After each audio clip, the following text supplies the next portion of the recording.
It was a cold winter night when Pete and his wife Carla arrived at the old house. They had just gotten married, and this was their first trip together. Pete's uncle had invited them to stay in his vacation home far away from the busy city. The house was big with tall windows and old wooden walls. It looked dark, and there were strange shadows in the corners. Pete and Carla felt a little uneasy, but they were excited for their adventure. Pete's uncle, who lived nearby, gave them a quick tour. He said, "This house is old, but it's very special. Some strange things have happened here, but don't worry. It's all just stories." Carla smiled nervously. She was excited, but the old house felt strange. There was something about it that made her feel like she wasn't alone. That night after dinner, Pete and Carla went to bed. The house was very quiet. There was no sound except the wind outside. But in the middle of the night, Carla woke up. She heard a sound, soft but clear. It was a low voice calling her name. "Carla, Carla," the voice whispered. Carla sat up in bed. She looked around, but there was no one there. She was sure she had heard it. Her heart began to race. She tried to sleep again, but the feeling of someone watching her wouldn't go away. She wanted to wake Pete, but she didn't want to scare him. She stayed still, listening for any more sounds, but all she could hear was the wind outside and her own heartbeat. The next morning, Pete asked Carla if she had slept well. Carla didn't want to tell him about the voice. She didn't want to seem silly, but she couldn't stop thinking about it. Later that day, Pete decided to explore the house. He went upstairs to the old attic. The wooden steps creaked under his weight. In the attic, he found a small box. It was covered in dust, and there were strange symbols on it. Pete opened the box and found an old photograph. It showed a woman standing in front of the house, smiling. But there was something odd about her smile. It was too wide, almost like she wasn't human. Pete felt a chill run down his spine. He quickly put the photo back in the box and closed it. He didn't want to stay in the attic for long. Something didn't feel right. When Pete went back downstairs, he noticed that Carla was acting strange. She looked pale and nervous, as if she had seen something frightening. "Are you okay?"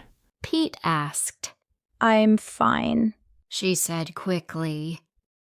But Pete could see that something was wrong. Carla looked at the window and then back at Pete.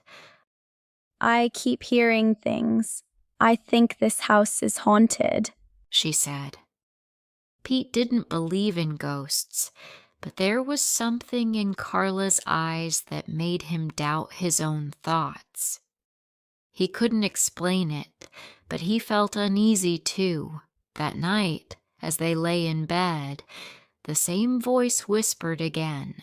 "Carla, Pete," it said. This time, Carla didn't hesitate. She jumped out of bed and ran to the door. Pete followed her, confused and frightened. They rushed out of the room and down the hallway. The house seemed darker than before. Shadows moved along the walls, and the air grew colder. They stopped in front of a door at the end of the hallway. It was the door to the attic. The door was slightly open, and they could hear a soft voice coming from inside. "Carla, Pete," it called again. Without thinking, they opened the door. What they saw inside made them both freeze in fear. Inside the attic, they saw a figure standing near the window. It was a woman in a white dress, her hair long and black. She was looking outside, not moving at all. Her face was pale and empty. Carla grabbed Pete's hand tightly. "Do you see her too?" she whispered. Pete nodded, unable to speak. The woman turned slowly and looked at them. Suddenly, the room became very cold. The woman opened her mouth, but no sound came out. Instead, a loud cry filled the house. It was a cry of pain, or maybe sadness. Pete and Carla stood frozen. They didn't know what to do or what they had just seen. They ran back downstairs, locking the attic door behind them. Both were shaking, trying to understand what had just happened. Later that day, Pete visited his uncle to ask about the woman. Do you know anything about a ghost in the attic? He asked. Pete's uncle looked surprised. Then he said slowly, There is an old story. A long time ago, a woman lived here. She was waiting for her husband to return from America, but he never came back. People say she died of a broken heart right in this house. Since then, some people have seen her ghost. She looks out the window, still waiting. Pete was shocked. Why didn't you tell us before? He asked. I didn't think it was real, but maybe it is, said the uncle. They didn't hear the voice again, but they couldn't sleep well. The house felt different now, not dangerous, but full of sadness. They knew they had seen something real, something that could not be explained. The next morning, Carla looked out the attic window. She wondered if the ghost was still there, watching. The trees outside moved gently in the wind, and the snow was falling slowly and quietly. Pete came up beside her. Do you want to leave this place? Pete asked. Carla thought for a moment. "No, I want to help her," she said. She felt a strong connection to the woman. It was as if the ghost was asking for help. They decided to learn more about the woman in the photograph. They wanted to understand her pain. They searched the house for more clues. In an old drawer, they found a small diary. It was dusty and old, with pages turning yellow. Carla opened it carefully and began to read the diary. It belonged to the woman in the photo. Her name was Catherine, and she had lived in the house many years ago. She had written about her husband, Walter. Walter had gone to America for work. He had promised to return soon, but he never came back. Catherine waited for months, then years. She wrote about her sadness, her hope, and her loneliness. I still wait by the window every day. One line read. Carla's eyes filled with tears. She was heartbroken. She whispered, Pete. Pete held the diary tightly. Maybe that's why her spirit can't leave, he said. Later, they spoke to Pete's uncle again. He looked surprised when they showed him the diary. He said, I remember stories about Catherine. She was very quiet after Walter left. Some people said they saw her ghost in the attic window, always waiting, always watching. Pete and Carla went to the local library. They searched old newspapers and records. They found a photo of Walter. He was handsome with kind eyes. An old article said Walter's ship had sunk, but his body was never found. Maybe Catherine never believed he died. Maybe she kept hoping he would come back. They returned to the house before sunset. The wind was stronger and the air felt heavy. They made a plan to help Catherine find peace. Maybe if they gave her a message, she would go. That night, they went back to the attic. Carla held the diary, and Pete lit a candle. They stood in the middle of the room. Carla said softly, Catherine, we know your story. We are sorry for your pain, but you are not alone anymore. We are here with you. Walter loved you. He would not want you to suffer. We believe he is at peace now. You can rest too. The room grew cold again. A soft wind passed through the attic, though the windows were closed. Then Catherine appeared again. She looked at them with sad eyes. She did not speak, but she held out her hand. Carla stepped closer and placed the diary into it. Catherine looked down at the book, and a single tear fell from her eye. She held the diary to her chest, her eyes closing slowly. Then slowly, she began to fade. The room warmed again, and night returned. Pete and Carla stood in silence. They knew she was gone now. They felt a peace in the house they hadn't felt before. The shadows were gone. The next morning, the house felt different. It was brighter, and the air was calm. Pete and Carla walked through the rooms and felt safe. The feeling of being watched was gone.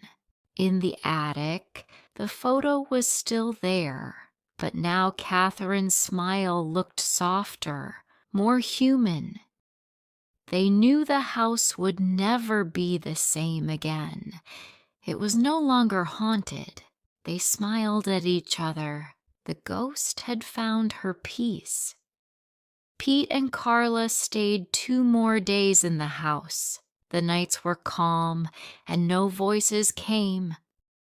They still lit a candle in the attic each night. It was their way of saying thank you to Catherine. Carla sometimes sat by the window where Catherine once waited. She thought about how deep love could be.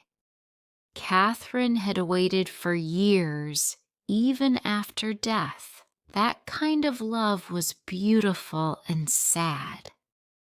On the 3rd morning, they packed their bags. Pete stood in the hallway, looking at the attic door. It feels like she's really gone, Pete said. Carla nodded. I feel it too, she replied softly. They cleaned the house and closed the windows. Everything felt peaceful, like the house was finally resting. Before they left, Carla placed a flower on the attic stairs. "For Catherine," she whispered. Pete took one last look at the living room. The shadows were gone, and the air felt warm. They walked to their car.